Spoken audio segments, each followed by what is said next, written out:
चलिए भैया, तो एसएससी स्टेनो 2025 का ये हम टारगेट लेकर चल रहे हैं। अब सबसे पहले देखेंगे कि क्या क्या इसके कोर्स में है। तो कोर्स की जहां तक बात है, देखिए हर एग्जाम का अपना एक अलग सिलेबस होता है। तो इसके सिलेबस में सबसे पहले अगर हम लोग देखें तो क्या क्या इसके कोर्स में हमें कवर करना पड़ेगा।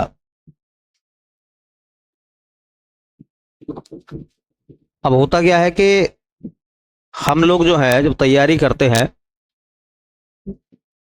एसएससी की तैयारी अलग है, सम्मुख के एग्जामों की तैयारी अलग है। वो अलग बात है कि कुछ सवाल मिल जाते हैं, लेकिन ये देखना पड़ेगा ना कि सबसे ज्यादा मार्जिन कहाँ है, सबसे ज्यादा सवाल आते कहाँ से है। ठीक है, तो जो सबसे ज्यादा आता है पहले हिस्सा हमें वो करना चाहिए। अब पता चलता है कभी कभी आप देखोगे तो पूरी की पूरी ज्योग्राफी पढ़ने के बाद पता चलता है कि एक नदी का सवाल आया है। अब उस ज्योग्राफी को पढ़ने में आपने 3 से 4 महीने लगा दिए और सवाल मिला एक। कभी कभी ऐसा लगता है कि पूरा इतिहास पढ़ लेते हैं हम, विश्व का इतिहास, भारत का इतिहास, और पता चलता है उसमें से 2 सवाल आए हैं। 2 में भी ऐसा हमारे साथ हुआ है कि एक हमें मिल गया पढ़ा हुआ और एक तो मिला ही नहीं, जबकि उसमें हमने 6-7 महीने गायब कर दिए। फिर पता चलता बाद में कि सब कुछ कोर्स खत्म होने के बाद भी हमारा जो स्कोर है, सही क्वेश्चन जो हमारे निकल कर आते हैं वो 15, 16, 18। इतना पढ़ने के बावजूद भी तो ये देखा गया है कि अगर एसएससी के सिलेबस पर काम करोगे तो स्कोर ऑटोमेटिकली बढ़ जाएगा। 35-40 के बीच में आप नंबर ला सकते हैं, और अगर 35 नंबर भी आ जाते हैं 50 में से, तो ये नंबर आपके 70 बैठते हैं। ये नंबर 70 उन्हीं बच्चों के परसेंट बनेगी जो शुरू से लेकर आखिर तक प्रयास करते हैं। अब क्या होता है कि एक बच्चा क्लास अटेंड करेगा और वो आता है लास्ट के 2 महीने, और फिर वो भी यही कोशिश करता है कि उसका स्कोर भी जो है वो 35-40 हो जा। तो जो 8 महीने पहले आए थे वो बेवकूफ थे भाई। अगर 2 महीने में आपका स्कोर जो है 35-40 बैठ जाएगा, तो जो 6 महीने पहले से तैयारी में है उसके बराबरी अगर आप कर लेंगे तो फिर वो भी 2 महीने बाद ही आता तो फायदा था।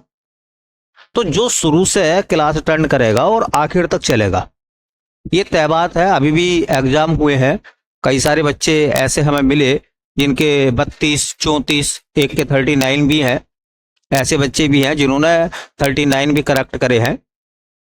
मतलब सही सवालों की संख्या जो है वो 40 तक भी पहुंची है। तो उन्हीं की पहुंची है जिन्होंने पूरे 7-8 महीने लग कर तैयारी करी है। अब आप सब जानते हैं कि एसएससी स्टेनो में भी जो एक रोल बन गया है वो जीके का ज्यादा बन गया है। देखिए रीजनिंग और अंग्रेजी, ऐसे बच्चे भी आपको मिलेंगे जो सीबीएसई बोर्ड के हैं, तो उनकी अंग्रेजी अपने आप में बहुत मजबूत है। उनकी अंग्रेजी मजबूत है। अच्छा, वो अंग्रेजी आपने भी 2-3 साल से लगातार आप पढ़ रहे हैं तो आपकी भी अंग्रेजी बढ़िया हो गई है, लगभग उन्हीं के समकक्ष हो गए हैं। कंपटीशन जो आकर टिका हुआ है एसएससी स्टेनो का ग्रेड सी वाला, वो है जीके पर।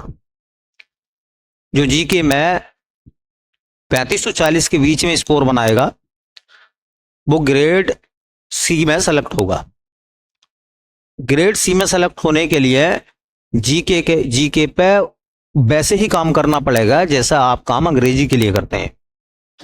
अंग्रेजी को तोते की तरह आप रटते हैं, है ना, कि वी के बाद आई ई है या ई आई है। स्पेलिंग तक आप पढ़ते नहीं पढ़ते, कहाँ एरर है। एक एक चीज को आप अंग्रेजी की एक चीज को पॉइंट टू पॉइंट याद करते हैं। तो अगर इसी प्रकार से आप कुछ समय जीके को देंगे, मैं तो कहता हूं कि अंग्रेजी को जितना आप समय देते हैं उस समय का 1/4 हिस्सा दे दीजिए।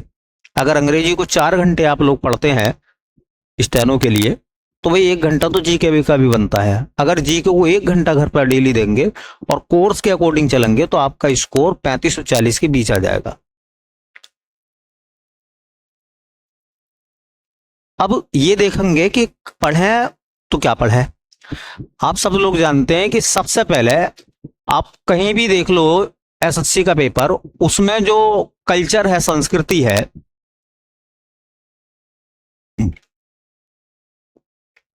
इसका बहुत बड़ा रोल है, जिसमें मेले, नृत्य, जिसमें कुछ कलाकार, ठीक है। तो जो कल्चर बेस्ड सवाल है वो कम से कम 50 क्वेश्चन जो एसएससी स्टेनो में आते हैं, उनमें से कल्चर बेस के अगर सवाल देखोगे तो 10 से 12 तक है। 10 से 12 सवाल यहां आपको देखने के लिए मिलेंगे। वो किसी न किसी अलग अलग फॉर्मेट में वो पूछे जा रहे हैं, अलग अलग फॉर्मेट में, ठीक है। अब कल्चर में क्या क्या है? कल्चर में बहुत सारी चीजें हैं। किसी राज्य विशेष का खान पान, किसी राज्य विशेष का पहनावा, किसी राज्य विशेष की बोली, किसी राज्य विशेष के नृत्य, ठीक है। एक इसका किरदार बहुत बड़ा है। और एक इसी में एक दूसरा टॉपिक आप देखोगे एसएससी स्टेनो में खास तरीके से, तो एक और चीज यहां से नजर आई है, वो है विविध। विविध भी क्या है? विविध भी स्टेट का विविध है, राज्यों का विविध है। तो राज्यों का विविध है तो एक जो विविध वाला हिस्सा है, जो वेरिएशन है अलग अलग, उन पे भी काफी सवाल देखे गए हैं। 3 से 4 सवाल हर सेट में आपको नजर आएंगे, 3 से 4 सवाल।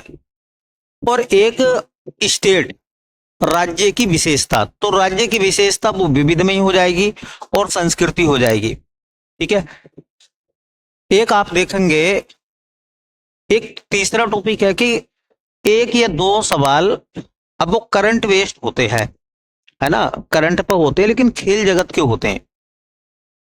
आप देखो कभी भी या तो वो करंट में मिलाकर दे देगा, नहीं तो वो ऐसा पूछ लेगा जैसे कि बीसीसीआई के पहले अध्यक्ष कौन थे, है ना, या फिर आईसीसी का पहला अध्यक्ष कौन बना था।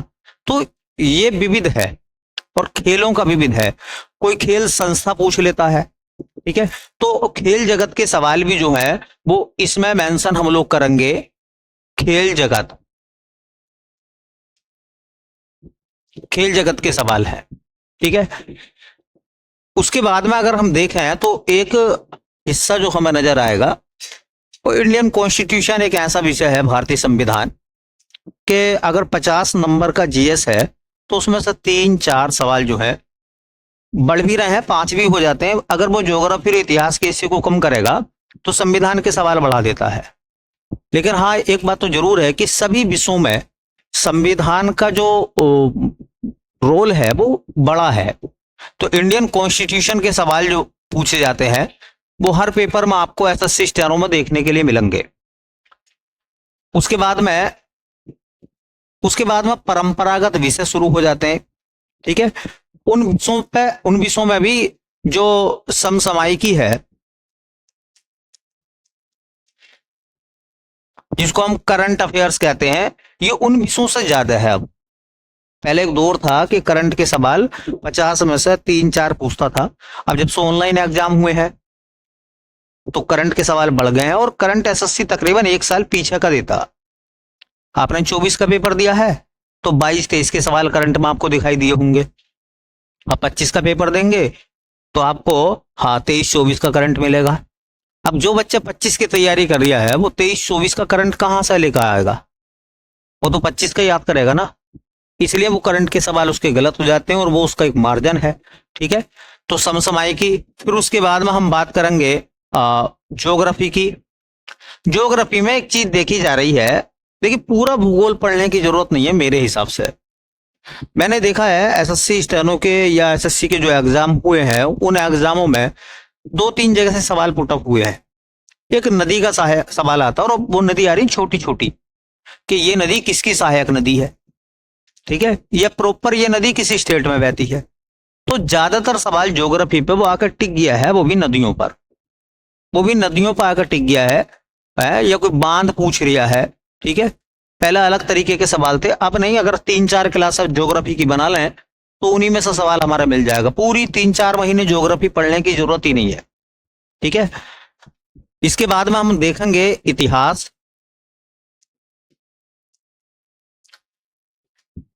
इतिहास में 3-4 जगह हैं जहां से सवाल पूछे गए हैं, कभी भी देख लेना ये बात। मॉडर्न हिस्ट्री के कुछ सवाल मिलेंगे, एक दो, और नहीं तो एंशियंट के ज्यादा मिलेंगे। जो मध्यकालीन भारत है उसके सवाल बहुत कम है, हो ही रहे हैं बहुत कम। और अगर वो आते भी हैं तो बहुत हल्के हल्के आते हैं, बहुत हल्के हल्के आते हैं। ठीक है, तो अगर देखा जाए इतिहास में जो एंशियंट हिस्ट्री है उसमें भी साउथ इंडिया में सबसे ज्यादातर सवाल मैंने देखे विजयनगर साम्राज्य के। कभी भी आप देख लेना, विजयनगर साम्राज्य तो फेवरेट है एसएससी का। अगर इतिहास में एंशियंट में लिखेगा और साउथ इंडिया का कोई सवाल है तो जो विजयनगर साम्राज्य है उसका सवाल जरूर आपको दिखाई देगा। या फिर चेर, चोल, पांड्य, ये जो साउथ इंडिया के राजवंश हैं इनके सवाल। नॉर्थ इंडिया में कितना कुछ देता ही नहीं है वो, और अगर कोई सवाल मिलेगा नॉर्थ इंडिया का तो बहुत हल्का मिलेगा। तो इतिहास में भी अगर हम 7-8 क्लासें बना लें अच्छी सी तो इतिहास यहां खत्म हो जाएगा। पूरा 5-6 महीने इतिहास पढ़ने की जरूरत ही नहीं है। अब बहुत सारे बच्चे आते हैं कहते हैं भैया शुरू से पढ़ा दो हमें जीके। भाई शुरू से जीके क्या तुझे कक्षा 1 से एडमिशन दूं? शुरू से जीके पढ़ने के लिए 7-8 साल बिताओ फिर कि जीके बढ़िया करना। अबे जीके उतना बढ़िया कर लो भैया जिससे कि आपका 35-40 का स्कोर बन जाए, और क्या करना। अच्छा नौकरी लग जाएगी तो कौन तुमसे पूछ रहा है? अच्छा कौन सा तुम्हें याद रह जाएगा है? अच्छा किसी को पता रहेगा तालीकोटा का युद्ध कब हुआ था? जब नौकरी लग गई तो, है ना। जब नौकरी लग गई तो युद्ध खत्म हो गए, नौकरी नहीं लगेगी तो युद्ध रहेंगे। ठीक है, कभी पानीपत का होगा, कभी महाभारत होगा दिमाग में। जब नौकरी लग गई तो सारे युद्ध खत्म। ठीक है, फिर तो कल्चर ही कल्चर चलेगा। अब देखो कुछ सवाल अगर देखे गए हैं तो साइंस के हैं, विज्ञान के सवाल। तो जो विज्ञान के सवाल हैं उन विज्ञान के सवालों में अक्सर बायोलॉजी के सवाल ज्यादातर आते तो फिजिक्स और केमिस्ट्री के भी हैं, लेकिन केमिस्ट्री का मुश्किल से एक सवाल मिलेगा। अगर फिजिक्स के मिले तो मुश्किल से 2 मिलेंगे, और ज्योग्राफी के मिलेंगे, और ज्योग्राफी उसके बायोलॉजी के मिलेंगे। और बायोलॉजी में भी सेल्स से कोशिकाओं के सवाल और कोशिकाओं के अंगों के सवाल। जैसे एक सेल्स है उसके जो ऑर्गन्स हैं, चाहे वो उसका केंद्रक हो, जहां कोशिका भित्ति हो, चाहे सेलुलोस हो, उसमें लाइसोसोम हो, इस तरीके के सवाल वहां से बन रहे हैं। तो इसमें भी ज्यादा पढ़ने की आपको जरूरत नहीं है, 5-5, 4-4, 5-5 क्लासों में मामले को निपटा सकते हैं हम लोग। ठीक है, एक आप देखोगे एक टॉपिक है और उसका नाम है प्रमुख संस्थान। प्रमुख संस्थान, और ये प्रमुख संस्थान नेशनल और इंटरनेशनल, जैसा भी पीछे पढ़ाए थे, ओपेक है ना, G20, या फिर इन संस्थानों की जो मीटिंग है, जैसे कुछ सम्मेलन है तो संस्थान व सम्मेलन, इनसे संबंधित सवाल पूछे जाते हैं। तो संस्थान व सम्मेलन इसी का एक हिस्सा है। और एक हिस्सा आता है योजनाएं। एक दो योजनाओं के सवाल आपको ज्यादा मिलेंगे, और इन योजनाओं में भी 2 प्रकार की योजनाएं हैं। एक वो करंट बेस्ड की योजनाएं, तो वो तो यहाँ समसामयिक वाले पोर्शन में आ जाती है। या फिर एक योजनाएं कभी भी आप देखोगे तो सबकी सब केंद्र सरकार की योजनाएं वो मालूम करता है। तो केंद्र सरकार की योजनाएं, ये हमने मोटे और बड़े मिला के, कुल मिला के ये हमने अपने 10 टॉपिक बनाए हैं। और ये 10 टॉपिक आपको जो है वो 35 और 40 के बीच में पहुंचा लग गए। और अच्छी मेहनत कर लोगे तो 45 भी आ जाएंगे, 42 भी आ जाएंगे। लेकिन इतना है कि अगर पूरे वर्ष भर आप लोग तैयारी करेंगे और इन सभी बिंदुओं को छूते हुए निकल जाएंगे तो आपका स्कोर इतना बैठ जाएगा। ठीक है, इतना स्कोर आपका बैठ जाएगा कि आप जो है 35 प्लस अपना स्कोर बना सकें। अब 35 प्लस स्कोर अपने आप में एक बढ़िया स्कोर है, कोई ऐसा नहीं है कि आपको ग्रेड सी से बाहर कर दे। ग्रेड सी में आने के लिए इतना जरूरी है। अभी कुछ बहुत सारे बच्चे मिले तो उनसे मैंने पूछा कि कितने क्वेश्चन आपके सही हुए हैं, तो उन्होंने कहा कि भैया मेरे तो 18 सही हुए हैं। एक्चुअल में क्या है कि एक विश्वास करके आप तैयारी करिए, और सबसे पहला काम यही है कि क्लास की जो पढ़ाई है उसका जो सिलेबस है उसे खत्म करिए। जैसे जो आज आपको पढ़ाया जाएगा, पहला काम आपका इसको याद करिए, और जब ये याद हो जाए तो भैया आपका मन है आप कहीं से पढ़ लो। इसी के इर्द गिर्द चीजें पूछी जाएंगी। अब हम लोग क्या करेंगे, हम लोग जो है कई सारी चीजों को एक साथ लेके चलेंगे, मिक्सअप बनाते हुए।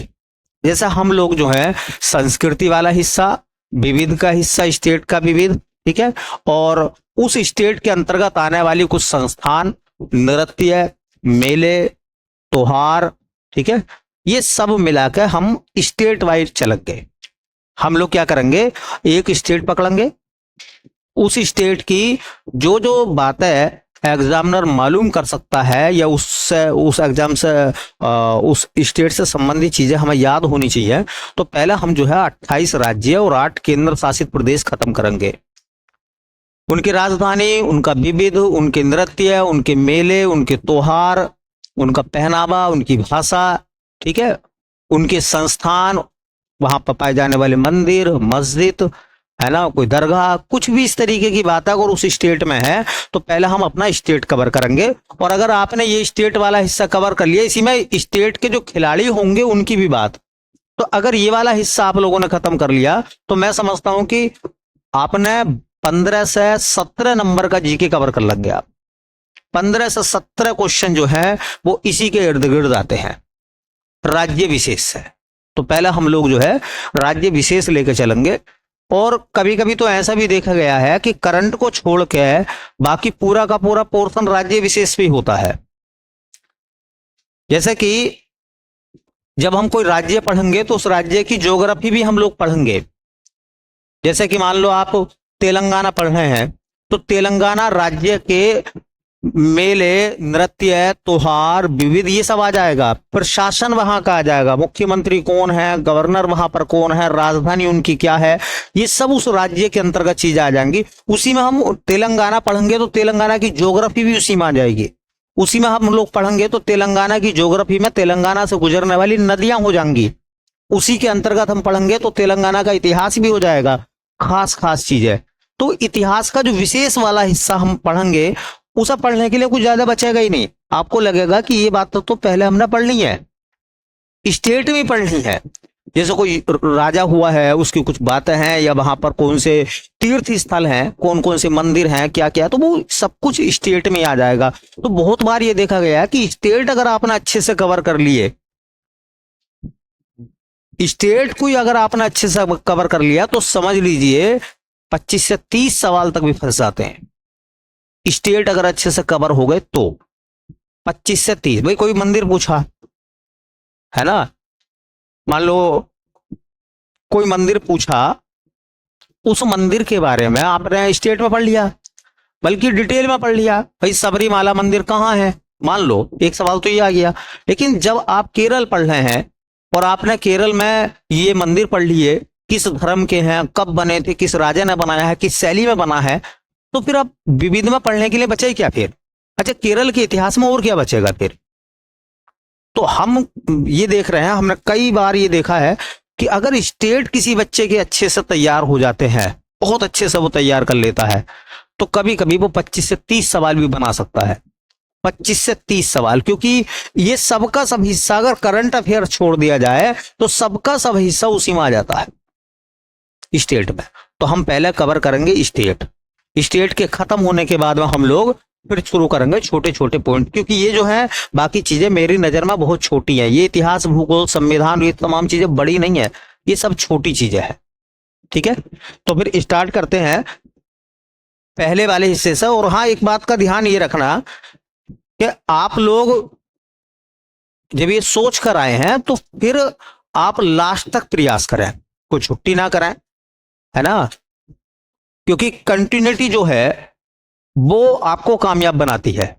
कामयाब आप पढ़ाई से नहीं होते, कामयाब आप लगातार आने से होते हैं, क्योंकि जब आप लगातार आते हैं तो कुछ सीख के जाते हैं। सबसे बड़ी बात जो होती है एसएससी के अंदर, एसएससी का मैटर पढ़ने का है ही नहीं, एसएससी का मैटर तो छांटने का है। भाई मैंने कहा कि कितना बड़ा इतिहास है। आप इंडियन हिस्ट्री को देखेंगे तो पहले भारत का, पहले आप पढ़ोगे प्राचीन भारत, फिर मध्यकालीन भारत, फिर आधुनिक भारत, फिर आजादी के बाद का इतिहास, मतलब आज तक पढ़ेंगे आप तो इतना बड़ा इतिहास हो जाएगा कि इतिहास को पढ़ने में आपको कम से कम 6-7 महीने निकल जाएंगे। और सवाल कितने आएंगे? 2-3। वो भी ऐसा है कि जो हिस्सा तुमने पढ़ा हो सकता है उसमें से ना है, सवाल ही निकल गया दाएं बाएं। तो इसलिए कहते हैं कि एसएससी को पास करना है और अच्छे नंबर से पास करना है तो उसके लिए जरूरी है कि क्या पढ़ा जाए और क्या छोड़ा जाए। तो मैं कहता हूं कि ये जो एग्जाम है एसएससी, इसको निकालने का मतलब है आपको पढ़ने से ज्यादा छांटने का अनुभव होना चाहिए कि कौन कौन से टॉपिक पढ़ें और कौन कौन से ना पढ़ें। ठीक है, पूरा मध्यकालीन भारत शुरू से लेकर एंड तक, ठीक है, 2 से 2.5 महीने में खत्म होता है, लेकिन आप 3 क्लासों में खत्म कर सकते हैं। और 3 क्लासों में अगर सवाल आएगा तो उन्हीं में से मिल जाएगा। ठीक है, तो चलिए भाई शुरुआत कर रहे हैं सबसे पहला आज की, और 25 के पड़ाव पर हम लोग निकल रहे हैं अब। और पहला एक यूटी देखेंगे, वो है लद्दाख। और मैं आपको यह भी बताता हुआ चलूंगा कि एसएससी ने लद्दाख से क्या क्या सवाल मालूम करे हैं। ठीक है, उसने क्या क्या सवाल पूछे हैं लद्दाख के बारे में। स्टेट को भी कैसे पढ़ेंगे उसकी टेंशन बिल्कुल ना लें, हर स्टेट को पढ़ने का एक ही नजरिया होगा। सबसे पहले उस स्टेट की या यूटी की हम देखेंगे राजनीतिक व्यवस्था क्या है। राजनीतिक व्यवस्था का मतलब है उसकी कैपिटल क्या है, उसमें गवर्नर कौन है, उसमें सीएम कौन है, ठीक है, पहले कौन थे, इन सब चीजों को लेकर। तो सबसे पहले लद्दाख, और लद्दाख के बारे में हम देख रहे हैं पहला टॉपिक राजनीतिक व्यवस्था। लद्दाख में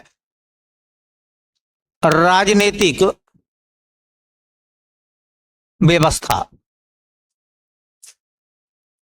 राजनीतिक व्यवस्था का मतलब यही होता है कि वहां पॉलिटिकल क्या क्या मैटर चल रहा है।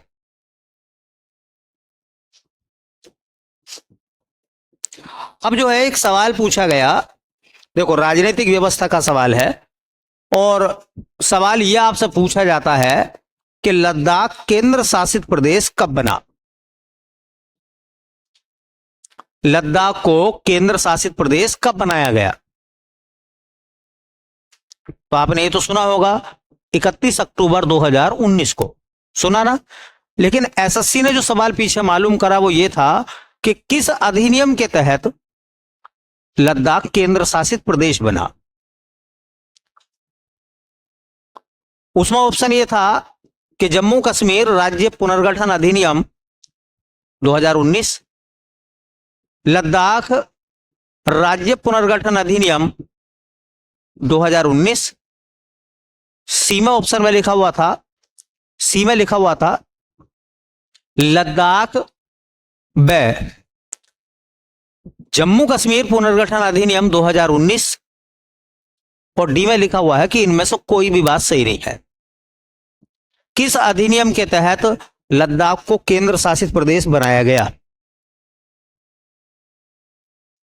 अब देखो आपको यह तो याद था कि 31 अक्टूबर 2019 को लद्दाख केंद्र शासित प्रदेश बना, लेकिन हमें यह पता नहीं चला कि किस अधिनियम के तहत बना।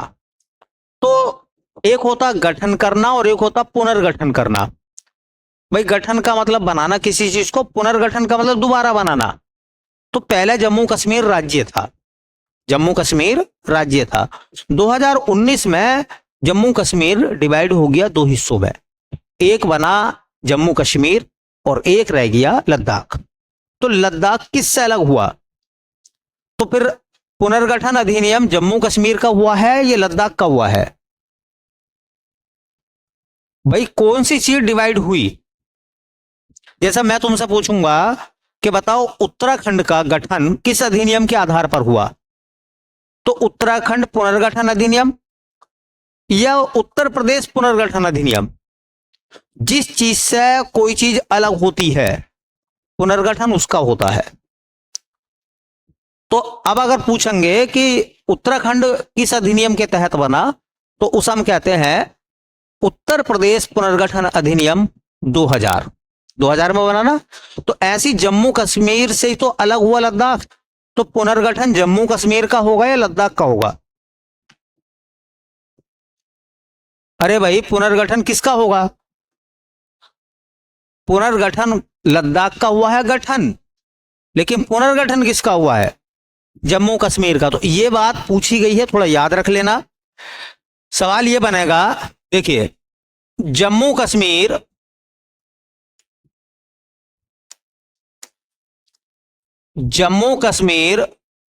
पुनर्गठन, जम्मू कश्मीर पुनर्गठन अधिनियम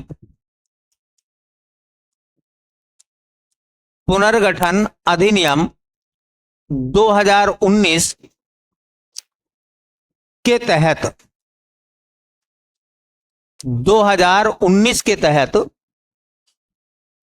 31 अक्टूबर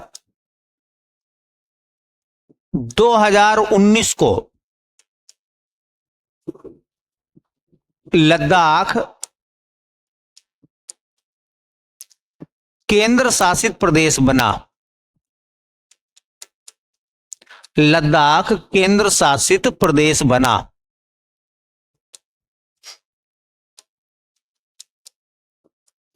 अब दो सवाल देखो आपकी नजरों के सामने है। पहला सवाल यह है कि लद्दाख केंद्र शासित प्रदेश कब बना? भाई लद्दाख को केंद्र शासित प्रदेश कब बनाया गया? बोलो। तो 31 अक्टूबर 2019 को। दूसरा सवाल, किस अधिनियम के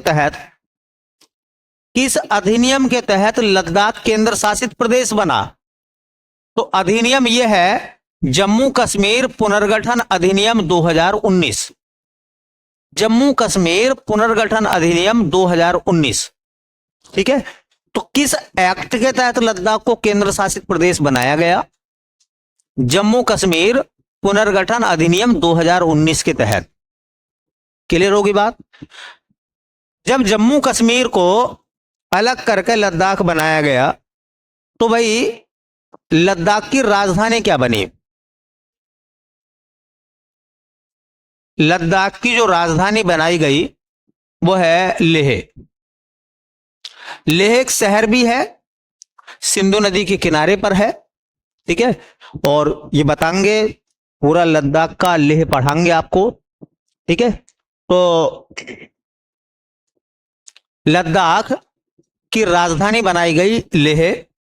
जब 2019 में लद्दाख को बनाया गया, तो चूंकि केंद्र शासित प्रदेश है, यहां विधानसभा नहीं है, बल्कि यहां उपराज्यपाल काम करते हैं। तो पहले उपराज्यपाल कौन थे? ये सवाल पूछा है, ये एसएससी ने मालूम करा है और अब आका मालूम करा। उस समय 2019 में नहीं पूछा, अब आका मालूम करा 2021-22 में। सवाल ये पूछा गया कि जम्मू कश्मीर के पहले एलजी कौन थे? एलजी मतलब लेफ्टिनेंट गवर्नर, उपराज्यपाल। तो अगर हम देखें तो लद्दाख के जो उपराज्यपाल बने, लद्दाख के उपराज्यपाल, राज्यों में राज्यपाल बनते हैं लेकिन केंद्र शासित प्रदेशों में उपराज्यपाल बनते हैं। कभी कभी उनको एलजी हम कह देते हैं, लेफ्टिनेंट गवर्नर, उपराज्यपाल। तो उपराज्यपाल के रूप में पहले जो उपराज्यपाल बने थे उनका नाम आपने सुना होगा, राधा कृष्ण माथुर। राधा कृष्ण माथुर ये लद्दाख के पहले एलजी थे। और लद्दाख में दूसरे एलजी जो बनाए गए उनका नाम सुना होगा, बीडी मिश्रा। बीडी मिश्रा। और ये इस समय वर्तमान में लद्दाख के कौन है? उपराज्यपाल। तो राजधानी लेह को बनाया गया। और यह सवाल पूछा कि जम्मू लद्दाख के पहले उपराज्यपाल का नाम क्या था? तो उनका नाम था राधा कृष्ण माथुर। और इस समय लद्दाख में कौन है उपराज्यपाल? तो उनका नाम क्या है? देखिए, जो लद्दाख है, ठीक है, उसका हाईकोर्ट अपना निजी हाईकोर्ट नहीं है, बल्कि वो जम्मू कश्मीर के हाईकोर्ट के साथ में अटैच है। ठीक है, दिल्ली का अपना हाईकोर्ट है। ठीक है, लद्दाख और जम्मू कश्मीर का जो पहला हाईकोर्ट श्रीनगर में था, आज भी उनका हाईकोर्ट वही है जो पहला वाला है। ठीक है, तो उच्च न्यायालय कहां है? लद्दाख का उच्च न्यायालय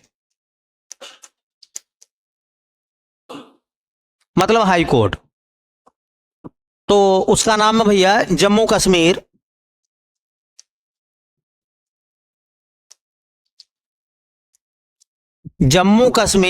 और लद्दाख उच्च न्यायालय। लद्दाख उच्च न्यायालय, ये तो इसका नाम है। जैसा आप जाओगे तो हाई कोर्ट का नाम होता है ना, इलाहाबाद हाई कोर्ट, ऐसा कहते नहीं है? तो ऐसे इसका नाम है जम्मू कश्मीर और लद्दाख उच्च न्यायालय। और ये कहां है? ये श्रीनगर में है। तो जम्मू कश्मीर के साथ ही लद्दाख का हाई कोर्ट बनाया गया, और कहां? श्रीनगर में। तो जम्मू कश्मीर और लद्दाख दोनों का एक ही हाई कोर्ट है, और वो कहां है? श्रीनगर में है। कहां है वो? श्रीनगर में। ठीक है, तो जम्मू कश्मीर और लद्दाख दोनों का हाई कोर्ट जो है वो श्रीनगर में है। ठीक है, जम्मू कश्मीर से अलग होने के बाद जो लद्दाख है, विधानसभा नहीं है वहां पर, तो लोकसभा की एक सीट है। लोकसभा सीट कितनी है? तो एक। पूरे लद्दाख में लोकसभा की एक सीट है। लोकसभा की एक सीट है पूरे लद्दाख में। विधानसभा है नहीं, तो विधायक नहीं बनते वहां पर, एमएलए नहीं है, एमपी सिर्फ एक है। राज्यसभा की कोई सीट नहीं है, क्योंकि राज्यसभा के सदस्यों का चुनाव जो है वो विधानसभा के सदस्य करते हैं, और जब विधानसभा ही नहीं है वहां पर, तो फिर राज्यसभा कैसे होगी? तो विधानसभा नहीं होने की वजह से यहां पर राज्यसभा की भी कोई सीट नहीं है। ठीक है, राज्यसभा की भी कोई सीट नहीं है जम्मू कश्मीर में। एक सीट है सिर्फ, वो भी काहे की? लोकसभा की। ये सीटें याद रख लेना, हाथों हाथ याद रखना। कभी महाराष्ट्र में विधानसभा सीट पूछ लेते हैं, लोकसभा सीट पूछ लेते हैं, और ये एसएससी ने पूछा है। अभी भी से पंजाब का आया था, पंजाब में विधानसभा सीट कितनी है। तो इसका मतलब ये है ना कि अब ऐसे तो याद करते हुए चलेंगे आप हाथों हाथ ही, इतना दूसरा राज्य आएगा, इतने पहले राज्य के बारे में आपको सब जानकारी हो जाएगी, और एंड करते करते जब आप पहुंचोगे आखिर में 28 राज्यों की तरफ, तो सब डाटा आपके दिमाग में बैठा हुआ होगा, सब डाटा। तो साथ साथ याद करना, लोकसभा की एक सीट है। लोकसभा की एक सीट है। अभी तुमने नाम सुना होगा सोनम वांगचुक का। उन्होंने लद्दाख से दिल्ली तक पैदल यात्रा करी थी, पढ़ाएंगे उनके बारे में भी। लद्दाख में उसका हेडिंग हम बनाएंगे लद्दाख के प्रमुख व्यक्तित्व, मतलब लद्दाख के फेमस व्यक्ति, उसमें हम सोनम वांगचुक की बात करेंगे, जिन्होंने इस बात के लिए मूवमेंट शुरू करा कि लद्दाख को जो है संविधान की 6ठी अनुसूची का दर्जा मिलना चाहिए। सरकार के लिए से उन्होंने कहा, भी अनशन करा था उन्होंने दिल्ली में। उन्होंने कहा कि लद्दाख में विधानसभा होनी चाहिए, उसके लिए भी उन्होंने करा है आंदोलन। लद्दाख में लोकसभा की कम से कम 2 सीटें होनी चाहिए। तो कई सारी बातों के लिए उन्होंने लद्दाख से लेकर और दिल्ली तक पदयात्रा करी थी, अभी बीच है। और दिल्ली में उन्होंने वो अनशन भी करा था, सोनम वांगचुक। तो वो बात हम पढ़ेंगे। करंट में मान लें, ये लद्दाख के प्रमुख नेतृत्व की बात कर लें हम उनके बारे में। तो लद्दाख में लोकसभा की सीट कितनी है भैया? 1 है। विधानसभा है क्या? अभी तो नहीं है। राज्यसभा की कोई सीट नहीं है। विधान परिषद की कोई सीट नहीं है। सिर्फ 1 सीट है, वो भी एमपी के। वहां से भी निर्दलीय जो है वो एमपी बने हैं। अब हम बात करते हैं लद्दाख में जिलों की। लद्दाख के जो जिले हैं, पहले जिले जो थे वो 2 थे और अब वहां पर 5 जिले और बढ़ा दिए गए हैं। तो इस तरह से लद्दाख में कितने जिले हो गए हैं? पहले 2 जिले थे सिर्फ, अब लद्दाख में जिलों की संख्या बढ़ाकर कितनी हो गई है? 7 हो गई है। तो 5 बढ़ गए हैं। अब सवाल यह है कि पहले 2 जिले कौन कौन से थे? एक जिला तो है लेह, जो राजधानी भी है, और एक जिला आपने सुना होगा कारगिल। कारगिल जिला, पहले 2 जिले थे और बढ़ गए हैं। जैसे एक जिले का नाम नुब्रा, जो नुब्रा वैली का इलाका है। नुब्रा नदी का नाम भी है, जब पढ़ोगे तो पता चलेगा कि सिंधु नदी की एक सहायक नदी पढ़ोगे आप, सियोक नदी की सहायक नदी है नुब्रा। नुब्रा वैली को लद्दाख में फूलों की घाटी कहते हैं, ठीक है। नुब्रा वैली को फूलों की घाटी कहते हैं। तो नुब्रा एक जिला बनाया गया है चांगथांग।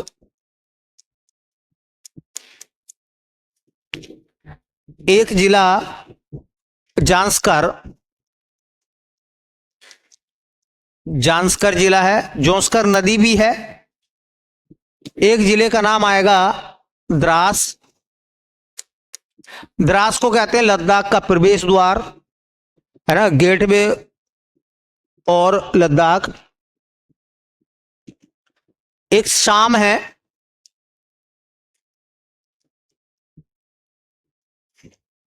तो इस तरह से कुछ जो है लद्दाख में जिले। लेकिन प्रॉपर सबसे सवाल नहीं है, 3 जगह आपको पढ़नी पड़ेंगी। मैं 3 ही जगह पढ़ाऊंगा आपको।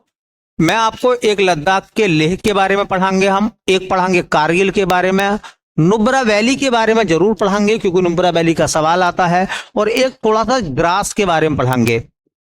बाकी याद रखो, टोटल जिलों की संख्या कितनी हो गई है?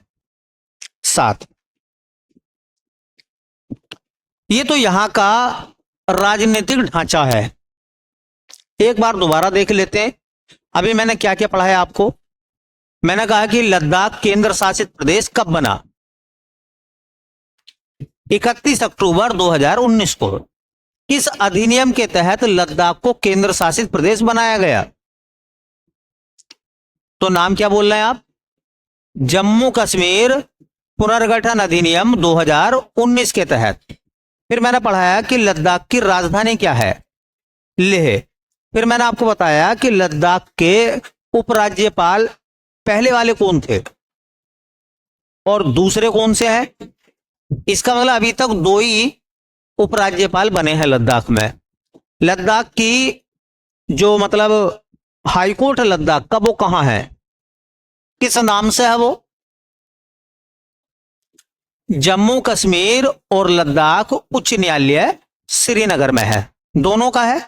अच्छा, फिर मैंने बताया कि जो लद्दाख है उसमें लद्दाख में टोटल जिले हो गए हैं 7, ठीक है, जिनमें से लेह और कारगिल पहले हैं, नुब्रा बना है, जांस्कर बना है, चांगथांग बना है ना, द्रास है, शाम है, ठीक है। ये कुछ जिले हैं। तो ये है वहां का इस समय का लोकसभा की 1 सीट है।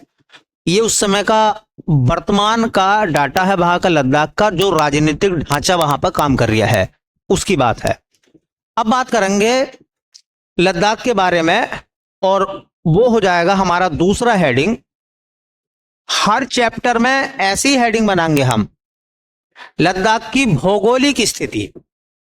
भौगोलिक स्थिति में क्या आता है? भौगोलिक स्थिति में पूछा जाता है कि लद्दाख कहां है, ठीक है, और उसके चारों तरफ जो है वो कौन कौन से राज्य हैं, देश कौन कौन से हैं, उसके बाद में वहां पर जो है प्रदेश कौन कौन से हैं। तो दूसरा हेडिंग हम बनाएंगे, या इससे पहले हम एक और हेडिंग देख लें, उसको हम नाम देंगे लद्दाख के राजकीय प्रतीक। लद्दाख के राजकीय प्रतीक।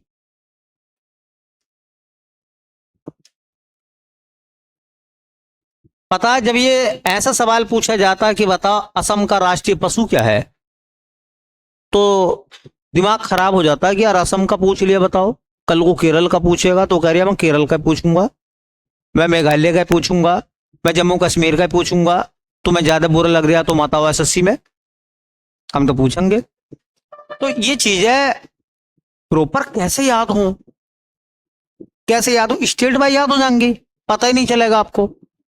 देखिए जो लद्दाख है, अभी 2021 में, हाँ, लद्दाख का राजकीय पशु क्या बना?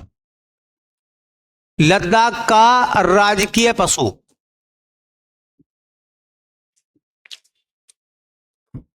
जो स्टेट का एनिमल है, वो बनाया गया हिम तेंदुआ। हिम तेंदुआ। और देखो तुमने नाम सुना होगा, हिम तेंदुआ को अंग्रेजी में स्नो लेपर्ड बोलते हैं। क्या कहते हैं? तो कभी कभी स्नो लेपर्ड आ गया, स्नो लेपर्ड,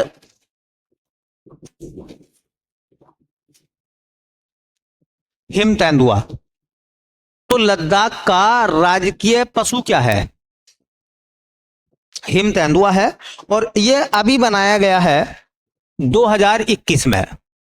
हालांकि लद्दाख जब बना था तो 2019 में लद्दाख बना था, लेकिन हिम तेंदुआ को वहां का राजकीय पशु बनाया गया 2021 में, ठीक है।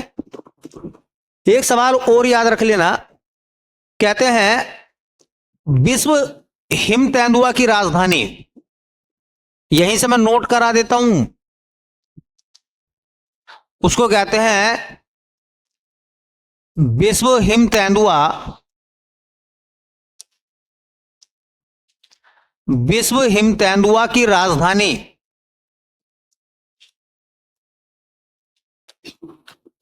विश्व हिम तेंदुआ की राजधानी है हेमिस नेशनल पार्क।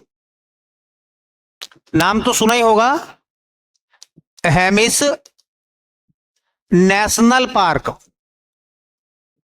और हेमिस नेशनल पार्क की खास बात यह है, पढ़ाऊंगा मैं यहाँ के नेशनल पार्क, ये तो मैं आपको बता रहा हूं कि हिम तेंदुआ स्नो लेपर्ड को लद्दाख का राजकीय पशु बनाया गया हिम तेंदुआ को।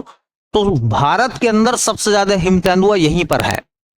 भारत में सबसे ज्यादा स्नो लेपर्ड कहां पाए जाते हैं? लद्दाख में, और दूसरे नंबर पर उत्तराखंड में। ये जो हेमिस नेशनल पार्क है, ये कहां है? और ये भी आपको याद रखना है, क्षेत्रफल में भारत का सबसे बड़ा नेशनल पार्क कौन सा है? क्षेत्रफल में भारत का सबसे बड़ा नेशनल पार्क हेमिस है। हालांकि सबसे पहला नेशनल पार्क जिम कॉर्बेट है, लेकिन सबसे बड़ा नेशनल पार्क हेमिस। तो पढ़ाएंगे नेशनल पार्क भी, और एक एक नेशनल पार्क के बारे में पूरी जानकारी आपको दी जाएगी। फिलहाल आपको इतना याद रखना है कि जो लद्दाख है, लद्दाख का राजकीय पशु किसे बनाया गया? तो हिम तेंदुआ को कब बनाया गया? 2021 में, ठीक है। स्नो लेपर्ड उसे अंग्रेजी में कहते हैं। और पूरे भारत में सबसे ज्यादा स्नो लेपर्ड कहां पाए जाते हैं? तो वो लद्दाख में पाए जाते हैं। देखिए लद्दाख का राजकीय पुष्प, लद्दाख का राजकीय पुष्प यह बनाया गया है हिमालयन ब्लू पॉपी। उसका नाम है हिमालयन ब्लू पॉपी। और बड़ा अच्छा सवाल है, पता है ये अभी बनाया गया पिछले साल 2023 में। और तुम्हें पता है एसएससी एक साल पीछे का करंट पूछती है, तो 25 के पेपर में आने की संभावना है इसकी, क्योंकि 24 वाले पेपर में 22-23 तक का करंट है। 22 के भी कुछ सवाल थे करंट के और 24 के भी थे। तो ये पूछा जा सकता है, फिर बाद में आपसे 25 में पूछा जा सकता है कि लद्दाख का राजकीय पुष्प कौन सा है, तो हिमालयन ब्लू पॉपी। लद्दाख का राजकीय वृक्ष क्या है, तो उसका नाम है भैया, उसे कहते हैं जूनिपर, या कभी कभी उसको बोल देते हैं शुकपा। शुकपा या जूनिपर। और खास बात यह है कि यह भी पिछले साल ही बना है। जूनिपर को राजकीय वृक्ष का दर्जा दिया गया है लद्दाख में अभी पिछले साल। राजकीय पक्षी क्या है इनका, लद्दाख का राजकीय पक्षी कहां का, लद्दाख का, तो उसका नाम है black necked crane. Black necked crane. और ये 2021 में बना। देखो, काली गर्दन का सारस, क्रेन क्या है, सारस ही होता है ना, और ब्लैक नेक्ड काली गर्दन, तो कभी हिंदी में दे दें, ठीक है, तो इसको हम हिंदी में कहते हैं काली गर्दन वाला सारस। सारस जो है वो यहां का राजकीय पक्षी है, लेकिन काली गर्दन वाला सारस। चार ही चीजें यहां पर अभी तक जो है वो प्रतीक के रूप में आई हैं। राज्य प्रतीक के रूप में चार चीजें हैं। पशु जो है यहां का हिम तेंदुआ है। क्यों? क्योंकि सबसे ज्यादा स्नो लेपर्ड लद्दाख में पाए जाते हैं, वो भी हेमिस में। तो स्नो लेपर्ड यहां का क्या है, राजकीय पशु है। राजकीय पुष्प की बात करेंगे तो हिमालयन ब्लू पॉपी है, तो ब्लू पॉपी है, और ब्लू पॉपी वो वाला जो हिमालय पे खिलता है, वो राजकीय पुष्प है इनका। राजकीय पक्षी की बात करेंगे तो काली गर्दन का सारस है, ब्लैक नेक्ड क्रेन, और वृक्ष क्या है, जूनिपर। और ये चूंकि 2023 में बनाए गए हैं, इनको मान्यता 2023 में मिली है, तो इसलिए सवाल आ सकते हैं। चारों बातें याद रहेंगी। राज्य पशु स्नो लेपर्ड, राज्य पक्षी काली गर्दन का सारस, वृक्ष जूनिपर, और फूल हिमालयन ब्लू पॉपी। देखो, जैसे ये पूरा चैप्टर खत्म हो जाएगा, सुनना मेरी बात, जैसे ये लद्दाख वाला स्टेट हम खत्म कर लेंगे, उसके तुरंत बाद 50 क्वेश्चन का आपको सेट मिलेगा, और वो भी प्रॉपर मिलेगा आपको लद्दाख से ही। जितना देखो, जो पढ़ाते चले जाएंगे फिर उसका टेस्ट आना शुरू हो जाएगा। तो 50 सवाल प्रॉपर लद्दाख से ही बनाएंगे, समझ लीजिए। और उसमें तुम्हारा ये विश्लेषण हो जाएगा कि आपने कितने अच्छे से क्लास पढ़ी थी और कितनी चीजों को याद करा। तो ये आपका कंपटीशन आज से शुरू हो गया, समझ लीजिए, ठीक है। जो बच्चे अच्छी परफॉर्मेंस करेंगे, ठीक है, हाँ, उनको कोचिंग की तरफ से कुछ ना कुछ गिफ्ट भी दिया जाएगा। इसलिए पहले दिन से आपको याद करना है कि कंपटीशन आपस में इतना स्ट्रॉन्ग कर लिया जाए कि एक दूसरे से कदम पीछा ना हटे। और देखो कैसा आप 40 तक नहीं पहुंचते हैं, ठीक है। बाकी देखेंगे नेक्स्ट क्लास में भैया।